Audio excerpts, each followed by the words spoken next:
ഒരു 18 വയസ്സായ പെണ്ണിന് ഒടുക്കത്തെ ഡിമാൻഡ് ആയിരിക്കും. കാരണം അവളുടെ സമ്പത്ത് എന്ന് പറയുന്നത് അവളുടെ സൗന്ദര്യമാണ്. പക്ഷെ ഒരു 18 വയസ്സായ ഒരാണിനില്ലേ ഒരു വിലയുണ്ടാവില്ല. പക്ഷെ അവൻ വലിയ സംഭവമാണ് എന്നുള്ളതാണ് അവന്റെ വിചാരം. അത് വലിയൊരു തെറ്റായ കാര്യമാണ്. പക്ഷെ ഒരു 36 വയസ്സായ ഒരു പെണ്ണിന് വലിയ ഡിമാൻഡ് ഒന്നും ഉണ്ടാവില്ല. കാരണം അപ്പോഴേക്കും അവളുടെ സൗന്ദര്യം പ്രഗ്നസ് ഒക്കെ കമ്മിയായിട്ട് വന്നിട്ടുണ്ടാവും. അവൾ വേണിച്ച ഒരു വിൽപ്പന ചരക്ക് മാത്രമായിട്ട് മാറാൻ സാധ്യത വളരെ കൂടുതലാണ്. പക്ഷെ ഒരു 36 വയസ്സായ ഒരു ആണിനോ നല്ല വിലയായിരിക്കും. കാരണം അപ്പോഴേക്കും അവൻ്റെ കയ്യിൽ പണം, പവർ, പദവി എല്ലാം ഉണ്ടാവും. അത് അവൻ ഉണ്ടാക്കി എടുക്കണം. സ്ത്രീകള് പാല് പോലെ പഴകാറുണ്ട്. പുരുഷൻ വൈന് പോലെ പഴകുന്തോറും വീര്യം കൂടുക ചെയ്യുക. ഒരു 25 വയസ്സിന് താഴെയുള്ള മിക്ക ചെറുപ്പക്കാരുടെ വിചാരമുണ്ട് പണം കൊണ്ട് സന്തോഷം കിട്ടില്ല എന്നുള്ളത്. തെറ്റായ ഒരു കാര്യമാണ്. പണം കൊണ്ട് സന്തോഷം കിട്ടും. പണം കൊണ്ട് നിങ്ങൾക്ക് ഈ ലോകത്തിൽ എന്തും വാങ്ങാൻ പറ്റും. സ്നേഹം വാങ്ങാൻ പറ്റില്ല എന്നൊക്കെ പണ്ട് മോഹൻലാൽ ഒരു സിനിമയിൽ പറഞ്ഞിട്ടുണ്ട്. തെറ്റായ ഒരു കാര്യമാണ്. നിങ്ങൾക്ക് 2 ലക്ഷം രൂപ ശമ്പളം ഉണ്ടെങ്കിൽ നിങ്ങൾ വിചാരിച്ച പെണ്ണ് നിങ്ങളെ സ്നേഹിച്ചിരിക്കും. അവൾ നിങ്ങളുടെ കൂടെ വരും. കാരണം അവൾക്ക് സെക്യൂരിറ്റിയാ വേണ്ടത്, നിങ്ങൾക്ക് ആ പെണ്ണിനെയാ വേണ്ടത്. അവിടെ എന്തായാലും നിങ്ങൾക്ക് ആ സന്തോഷം തരും. ചിലപ്പോൾ നിങ്ങൾക്ക് പണം സന്തോഷം സമാധാനം തരാറില്ല. അതെങ്ങനെയാണെന്ന് അറിയോ? മറ്റുള്ളവരുടെ മുന്നിൽ നിങ്ങൾക്ക് അറ്റൻഷൻ കിട്ടാൻ വേണ്ടിയിട്ട് നിങ്ങൾ പണം യൂസ് ചെയ്യുന്നുണ്ടെങ്കിൽ നിങ്ങൾക്ക് പണം സന്തോഷം തരില്ല. പക്ഷെ പണം പല അപമാനങ്ങളിൽ നിന്നും നിങ്ങളെ നന്നായിട്ട് തന്നെ രക്ഷിക്കും. അതുകൊണ്ട് സ്ത്രീകൾ പോയി എന്ന് പറഞ്ഞിട്ട് ദുഃഖിക്കേണ്ട ആവശ്യമില്ല. നിങ്ങളെ തന്നെ മെച്ചപ്പെടുത്താനാണ് ശ്രമിക്കേണ്ടത്. ഞാൻ ഇവിടെ ശരിക്കും പറഞ്ഞ പുരുഷന്മാരെ അറിഞ്ഞിരിക്കേണ്ട കുറച്ച് ഹാർഡ് ട്രൂത്ത് ആണ് ഞാൻ ഇവിടെ പറയുന്നത്. ഒരു 36 വയസ്സ് കഴിഞ്ഞിട്ടും നിങ്ങൾ ഒരു തോറ്റ വ്യക്തിയാണെങ്കിൽ ശത്രുക്കൾക്ക് പോലും നിങ്ങളെ ശരിക്കും പറഞ്ഞ ആവശ്യമില്ല. നിങ്ങൾ നിങ്ങളുടെ phone, comfort, excuse, addiction, attention ഇതിന്റെ ഒക്കെ പിന്നാലെ മാത്രമായിരിക്കും. എല്ലാവരും നമ്മളെ ഇഷ്ടപ്പെടണം, മറ്റുള്ളവരുടെ മനസ്സിൽ നമ്മളെ കൊണ്ട് നല്ല പറയിപ്പിക്കാൻ വേണ്ടിയിട്ട് ഒരിക്കലും ഒരു പുരുഷന്മാർ ഒന്നും ചെയ്യേണ്ട ആവശ്യമില്ല, ചെയ്യാനും പാടില്ല.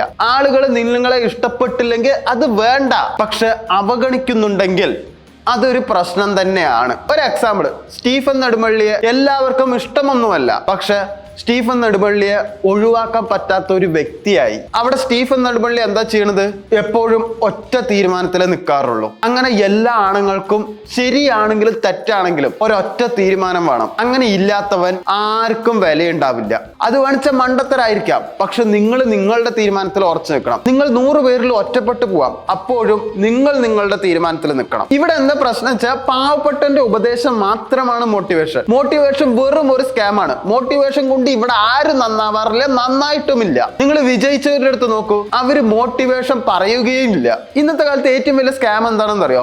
പാഷന്റെ പുറകെ പോകുന്നത് ഏറ്റവും വലിയ തട്ടിപ്പാണ്. അങ്ങനെ പാഷന്റെ പുറകെ പോയിട്ട് ഒരു കാര്യമില്ല. ഇത് കേൾക്കാൻ വളരെ സിനിമാറ്റിക് ആണ്. നിങ്ങൾക്ക് പാട്ട് പാടാനായിരിക്കും ഇഷ്ടം എന്നും പറഞ്ഞിട്ട് ഞാൻ ജോലി രാജിവെച്ചിട്ട് പാട്ട് പാടാൻ പോകുന്നു എന്ന് പറഞ്ഞിട്ട് കാര്യമുണ്ടോ? ആ പാട്ട് പാടുന്നതിലൂടെ നിങ്ങൾക്ക് പൈസ വരുന്നുണ്ടെങ്കിൽ ഓക്കെ. ഇത് ഏറ്റവും വലിയ സ്കാമാണ്. കാരണം വിശക്കുന്ന വയറായിട്ട് നിങ്ങൾ പാഷന്റെ പുറകെ പോയാണ്ടല്ലോ നിങ്ങൾ പൊട്ടിപ്പോകുന്നല്ലാണ്ട് വേറെ ഒന്നും ഉണ്ടാവില്ല. പക്ഷെ നിങ്ങൾ വിജയിച്ചവരുടെ അടുത്ത് ചോദിക്കൂ, അവര് മോട്ടിവേഷൻ പറയില്ല, അവര് സ്ട്രാറ്റജിയെ പറയാറുള്ളൂ, എങ്ങനെ വിജയിച്ചു എന്നുള്ളത്. അത് മോട്ടിവേഷൻ അല്ല, അത് ബുദ്ധിയാണ്. ഒരു എക്സാമ്പിൾ എടുത്ത് നോക്കിക്കോളൂ, ജോർജ് കുട്ടിയെ. അദ്ദേഹം വിജയിക്കാൻ കാരണം എന്താണ്? സ്ട്രാറ്റജിയാണ്. നല്ലതോ മോശമോ എന്തോ ആയിക്കോട്ടെ, അദ്ദേഹം വിജയിച്ചു. ഇതൊക്കെ കേൾക്കുമ്പോൾ നിങ്ങൾക്ക് ഇപ്പൊ തന്നെ ദേഷ്യം വന്നിട്ടുണ്ടാവും. ആ കോപം നിങ്ങൾക്ക് കാണിക്കാൻ തോന്നുന്നുണ്ടെങ്കിൽ ആ കോപം ശക്തിയല്ല. നിങ്ങൾക്ക് ആ കോപം അടക്കി പിടിക്കാൻ കഴിയുന്നുണ്ടെങ്കിൽ അതാണ് നിങ്ങളുടെ ശക്തി. സേതുരാമയ്യർ എപ്പോഴും പിറകില് കൈ കെട്ടിയിട്ടാണ് നടക്കാറുള്ളത്. എന്തും കൊണ്ടാണ്? നമ്മൾ ഓട്ടോമാറ്റിക്കലി ദേഷ്യത്തിലാണെങ്കിൽ ആൾക്കാർ ഓട്ടോമാറ്റിക്കലി പിറകില് കൈ കെട്ടിപ്പോവും. ആ കോപം അടക്കി വെക്കാനാണ്. അയാൾ എപ്പോഴും കോപത്തിലാണ് ഇരിക്കുന്നത്. കേസ് അന്വേഷിക്കുമ്പോൾ എപ്പോഴും ഡിസ്ട്രാക്റ്റഡ് ആയിരിക്കും. അതിനെ കൺട്രോൾ ചെയ്യാൻ വേണ്ടിയിട്ടാണ് എപ്പോഴും കൈ പിറകെ വെക്കുന്നത്. പക്ഷെ അദ്ദേഹം എപ്പോഴും കാമായിട്ടാണ് നമുക്ക് തോന്നുക. പക്ഷെ അത് കോപം അടക്കി പിടിക്കലാണ്. അതാണ് ഏറ്റവും വലിയ ശക്തി. അതുകൊണ്ട് നേർവഴി സ്വീകരിക്കുക എന്നൊന്നില്ല. നിങ്ങൾക്ക് വിജയിക്കാൻ ഏത് വഴിയും സ്വീകരിക്കാം. ഇപ്പൊ എക്സാമിന് നിങ്ങൾ കോപ്പി അടിച്ചാലും പഠിച്ചാലും എക്സാം പേപ്പർ നോക്കണ ആൾക്ക് അതിൽ ഉത്തരമുണ്ടോ എന്നേ നോക്കുള്ളൂ. ഇവൻ കോപ്പി അടിച്ചാണോ പഠിച്ചതാണോ എന്നൊന്നും അയാൾക്ക് അറിയില്ല. എങ്ങനെയായാലും ജയിക്കണം എന്ന് മാത്രം മനസ്സിൽ വിചാരിക്കുക. ആടുതോമ സത്യസന്ധനായിരുന്നു. പക്ഷെ അവന്റെ സത്യസന്ധത ആരും കണ്ടില്ല. ഫലം മാത്രമേ എല്ലാവരും കണ്ടുള്ളൂ. സത്യസന്ധത ഉണ്ടെങ്കിലേ ചിലപ്പോൾ സ്നേഹം ഉണ്ടാവുള്ളൂ എന്ന് നിങ്ങൾ വിചാരിക്കുന്നുണ്ടാവും. നിങ്ങളെ സ്നേഹിക്കുന്ന നിങ്ങളുടെ അച്ഛനും അമ്മയും മാത്രമായിരിക്കും. നിങ്ങളുടെ സുഹൃത്തുക്കളും നിങ്ങളെ സ്നേഹിക്കും. പക്ഷെ അതുകൊണ്ടൊന്നും നിങ്ങൾ ഒരിക്കലും വളരില്ല. നിങ്ങൾക്ക് മത്സരാർത്ഥികൾ ഉണ്ടെങ്കിൽ മാത്രമേ നിങ്ങൾ വളരുള്ളൂ. എക്സാമ്പിൾ ആയിട്ട് മുറിക്കുന്നത്ത് അഹമ്മദ് ഹാജി എടുത്ത് നോക്കിക്കോളൂ. പാലേരി മാണിക്യം. അഹമ്മദ് ഹാജി വളർന്നു വരാൻ കാരണം തന്നെ ആ മത്സര മത്സരാർത്ഥികൾ ഉള്ളതും കൊണ്ടാണ്. ഇല്ലെങ്കിൽ അയാൾ വളരില്ല. അയാൾ കർക്കശക്കാരനാണ്, പക്ഷെ കാമുവാണ്. നമ്മുടെയൊക്കെ ജീവിതം മാറാൻ ശരിക്കും പറഞ്ഞ ഒരു സെക്കൻഡ് മതി എന്ന് പറയാറുണ്ട്. അങ്ങനെയല്ല, പ്രാക്ടിക്കലായിട്ട് ചിന്തിക്കുമ്പോൾ ഒരുപാട് വർഷങ്ങളും വേണ്ട ജീവിതം മാറാൻ. ഒരു വർഷം മതി, വെറും ഒരു വർഷം മാത്രം മതി. പക്ഷെ ആ ഒരു വർഷം നീ പണിയെടുക്കണം. മറ്റുള്ളവർ ആസ്വദിക്കുകയാണെങ്കിൽ നീ ആ ഒരു വർഷം അതിനു വേണ്ടിയിട്ട് തന്നെ പണിയെടുക്കണം. അതിന് എക്സാമ്പിൾ ആയിട്ട് സാഗരലേസ് ജാക്കി നോക്കിക്കോളൂ. 20-ാം നൂറ്റാണ്ട് അതിൽ ഒരു വർഷമാണ് അവൻ അതിൽ പണിയെടുക്കുന്നത്. അതിൽ അവൻ വേറൊരു പേരായി, ഐഡന്റിറ്റിയായി, പണക്കാരനായി. അതിൽ വർഷങ്ങൾ നീണ്ടു പോകുന്നുണ്ടെങ്കിൽ അത് നിങ്ങളുടെ കഴിവുകേടാണെന്ന് നിങ്ങൾ വിചാരിക്കരുത്. അതിൽ സ്ഥിരത നിങ്ങൾക്ക് ഇല്ല എന്ന് വേണം നിങ്ങൾ വിചാരിക്കാൻ. കാരണം 2 തവണ തോറ്റു പോയിട്ടുണ്ടെങ്കിൽ ചിലപ്പോൾ നിങ്ങൾ കുറച്ച് ദിവസം മിണ്ടാണ്ടിരിക്കുകയായിരിക്കും. അങ്ങനെ നിൽക്കേണ്ട ആവശ്യമില്ല.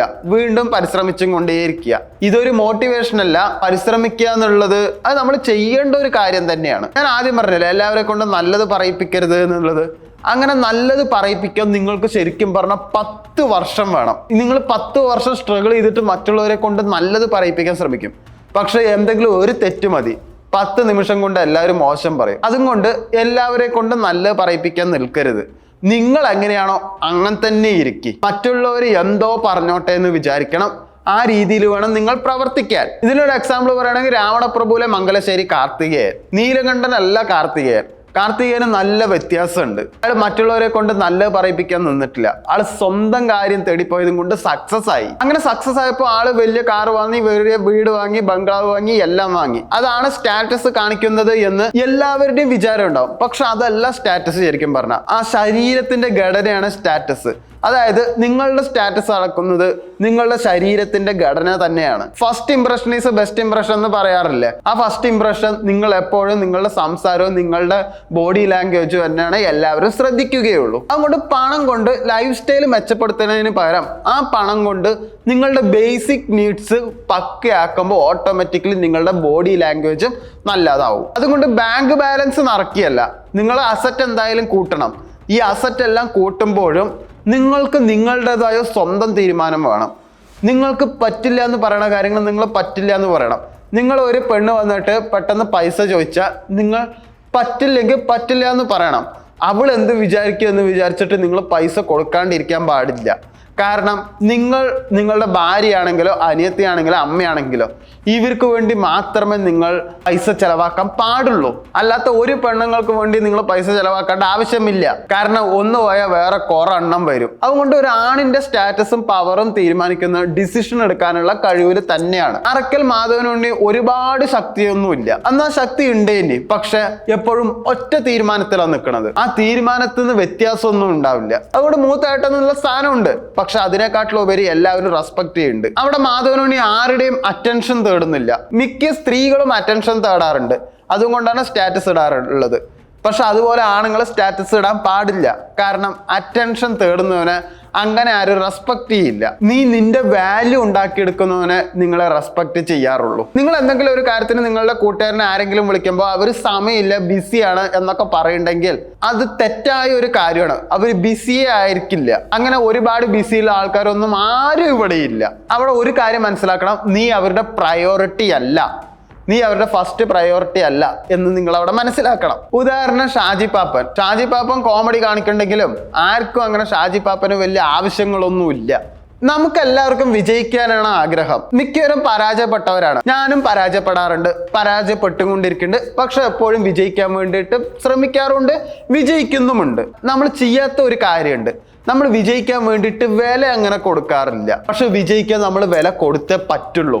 അൾട്ടിമേറ്റ്ലി നമുക്ക് വിജയമാണ് വേണ്ടത്. ഒരു എക്സാമ്പിൾ പറയണെങ്കിൽ കടുവാക്കുന്നിൽ കറിയാച്ചൻ എടുത്ത് നോക്കിക്കോളൂ. അദ്ദേഹം വിജയിക്കാൻ വേണ്ടിയിട്ട് സ്വത്തിന്റെ പകുതി തന്നെ വിറ്റ് തുലച്ചു. അവിടെ വിജയം ഉണ്ടായി. ആ ഒരു ഡിസിഷൻ മിക്കവർക്ക് കൊടുക്കാൻ കഴിഞ്ഞു എന്ന് വരില്ല. വേറൊരു ഉദാഹരണം പറയുകയാണെങ്കിൽ തളപതി വിജയ്. ഇപ്പൊ അങ്ങനെ പറയാൻ പാടില്ല എന്ന് പറയുന്നുണ്ട് CM ജോസഫ് വിജയ്. അദ്ദേഹത്തിന് CM ആവാൻ വേണ്ടിയിട്ട് ഇലക്ഷൻ സ്ട്രാറ്റജിസ്റ്റ് ആയ പ്രശാന്ത് കിഷോറിന് 900 കോടി രൂപയാണ് കൊടുത്തിരിക്കുന്നത്. അത് വിജയിക്കാൻ വേണ്ടിയിട്ട് തന്നെയാണ്. അങ്ങനെ നിങ്ങൾക്കും വിജയം വേണമെങ്കിൽ നിങ്ങളും വില കൊടുക്കണം. അവിടെ വിജയിക്ക് പേടിയില്ലാഞ്ഞിട്ടൊന്നുമല്ല, കുറെ പൈസ ഉണ്ട്, അങ്ങനെയല്ല. പക്ഷെ പൈസ തരുന്ന ഒരു കോൺഫിഡൻസ് അത് വേറൊരു ലെവല് തന്നെയാണ്. അത് പേടിയില്ലാത്തവനല്ല ധീരെന്ന് പറയുക. പേടി ഉണ്ടായിട്ട് മുന്നോട്ട് പോകുന്നതാണ് ശരിക്കും പറഞ്ഞ ധീരൻ. ഒന്നും വേണ്ട, നിങ്ങൾ രാംചരന്റെ ധീര സിനിമ എടുത്തു നോക്കിക്കോളൂ. അവന് പേടിയില്ലായ്മയല്ല, എല്ലാവരും നഷ്ടപ്പെടുമോ എന്നുള്ള പേടിയുണ്ട്. പക്ഷെ എന്നാലും അവൻ വിജയിക്കാൻ വേണ്ടിയിട്ട് മുന്നോട്ടാ പോകുന്നത്. അതാണ് ധീര എന്നുള്ള പേരും അതിന് വന്നത്. ഇതിൽ ഒരു കാര്യം കൂടി നോക്കിക്കോളൂ, മിക്ക പുരുഷന്മാരും തോൽക്കുന്നത് അവസരം ഇല്ലാത്തോണ്ടല്ല, ആ കാര്യം ചെയ്യാൻ തയ്യാറല്ലാത്തോണ്ടാണ്. പരാജയപ്പെടുമായിരിക്കും, പക്ഷെ നിങ്ങൾ അത് ചെയ്തിട്ട് വേണം പരാജയപ്പെടാൻ. ഈ പരാജയപ്പെടുമ്പോൾ ഓട്ടോമാറ്റിക്കലി നമ്മൾ അറിയാണ്ട് എക്സ്ക്യൂസ് പറഞ്ഞുകൊണ്ടേയിരിക്കും. ഒരു കാര്യം മനസ്സിലാക്കണം, നിന്റെ എക്സ്ക്യൂസ് കേട്ടിട്ട് ആർക്കും ഒരു ഗുണമില്ല. എക്സ്ക്യൂസ് നീ പറഞ്ഞിട്ട് ഒരു കാര്യമില്ല. എല്ലാവർക്കും റിസൾട്ട് മാത്രമേ വേണ്ടുള്ളൂ. ഈ എക്സ്ക്യൂസ് പറയുമ്പോൾ നിങ്ങൾക്ക് ഓട്ടോമാറ്റിക്കലി പവർ ഇല്ലാതാവും. പവർ എന്ന സാധനം എപ്പോഴും സൗണ്ട് ഉണ്ടാക്കലും അല്ല, നിങ്ങൾ അവിടെ സൈലന്റ് ആയിട്ട് നിൽക്കലും ഒരു പവർ തന്നെയാണ്. പവർ എന്ന് പറയുന്നത് നിശബ്ദമായിട്ട് കാര്യങ്ങൾ മാറ്റാനുള്ള കഴിവാണ്. ഉദാഹരണം സ്റ്റീഫൻ നെടുമ്പള്ളി തന്നെ. ഒരു 30 വയസ്സ് കഴിഞ്ഞ ഒരു പുരുഷനെ അളക്കുന്നത് അവന്റെ ലുക്കിലല്ല, അവന്റെ സമ്പാദ്യത്തിലാണ്. ആ സമയത്ത് എല്ലാവരും നിന്നെ അളക്കുന്നത് നിന്റെ സാധ്യതകളെ അല്ല, നീ എന്തുണ്ടാക്കി എന്നാണ് നിന്നെ അളക്കുന്നത്.